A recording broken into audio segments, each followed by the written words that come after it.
Ya guys,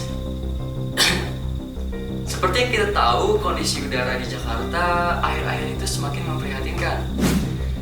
Nah, berdasarkan hasil uji tes petik, nilai SPM atau Suspended Particulate Matter Jakarta ini menunjukkan bahwasannya adanya masalah serius. Berdasarkan ukuran Badan Kesehatan Dunia atau WHO (World Health Organization), SPM ini merupakan polutan halus yang berasal dari hasil pembakaran fosil yang setelah itu dia akan terbang ke udara dalam jangka waktu yang relatif lama.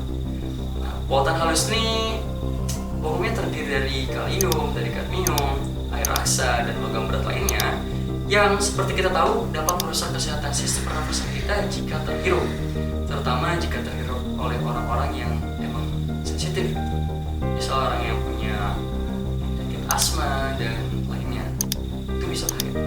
Jadi sebenarnya WHO sendiri telah menetapkan batas di mana di suatu wilayah tersebut atau di suatu wilayah itu tidak boleh memiliki jumlah PM 2,5 melebihi 5 mikrogram per meter kubik setiap tahunnya.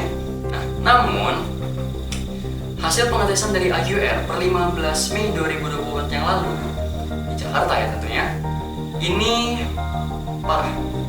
Ternyata di Jakarta ini memiliki 60,2 mikrogram per meter kubik. Ini bahkan 12 kali lebih besar daripada ambang batas yang telah ditentukan oleh WHO sendiri.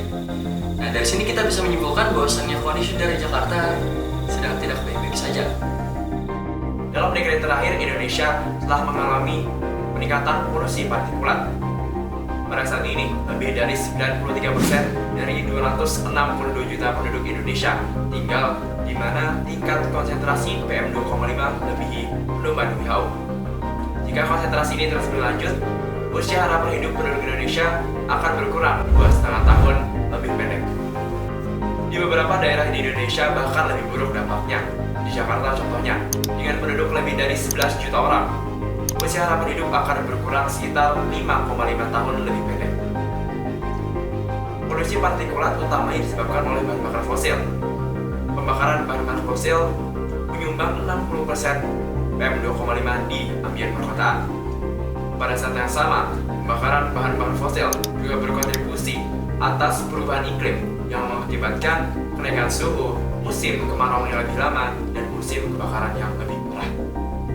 Pada 2015, di Indonesia, lebih dari 100.000 kebakaran terjadi, menjadikannya musim kebakaran terparah yang pernah tercatat. Dengan demikian, pembakaran bahan bakar fosil tidak hanya secara langsung berkontribusi atas peningkatan PM 2,5, namun juga secara tidak langsung berkontribusi atas meningkatnya polusi dan perubahan iklim secara lebih global.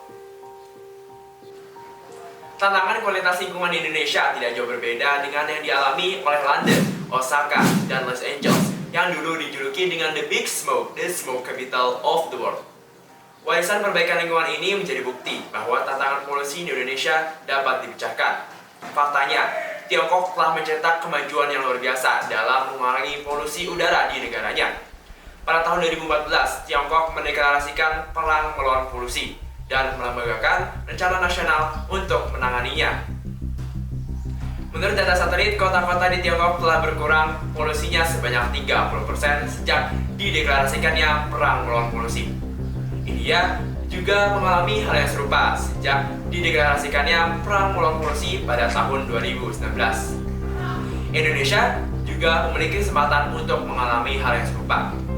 Jika Indonesia mengalami hal ini dan berkurang polusi udaranya sebanyak 30%, maka usia harapan hidup para penduduknya akan bertambah sebanyak 1 tahun. Dan bahkan di daerah-daerah yang berdampak buruk akan bertambah usia harapan hidupnya sebanyak 2,5 sampai 3 tahun lebih lama. Ikatan Dokter Anak Indonesia mengatakan polusi udara ikut memfasilitasi kasus infeksi saluran pernapasan akut atau ISPA pada anak.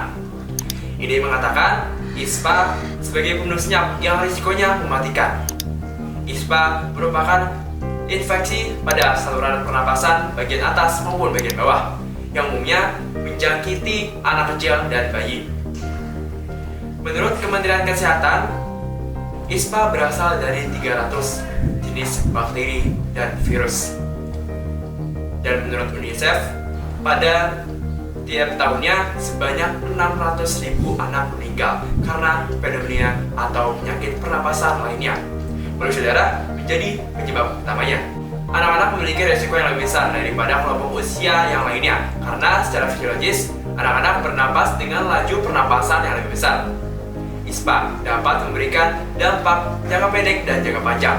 Jangka pendeknya dapat mengalami pneumonia yang berujung pada asma. Jika tidak ditangani dengan baik, jangka panjangnya dapat berpengaruh pada persoalan tumbuh kembang anak seperti stunting, gangguan kecerdasan, gangguan mental, gangguan motorik, dan gangguan tingkah laku.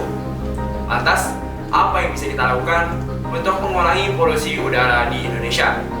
Perubahan dimulai dari kita, seperti menanam pohon atau berkebun, menggunakan transportasi umum massal, menggunakan peralatan yang ramah lingkungan, dan tidak membakar sampah di area terbuka.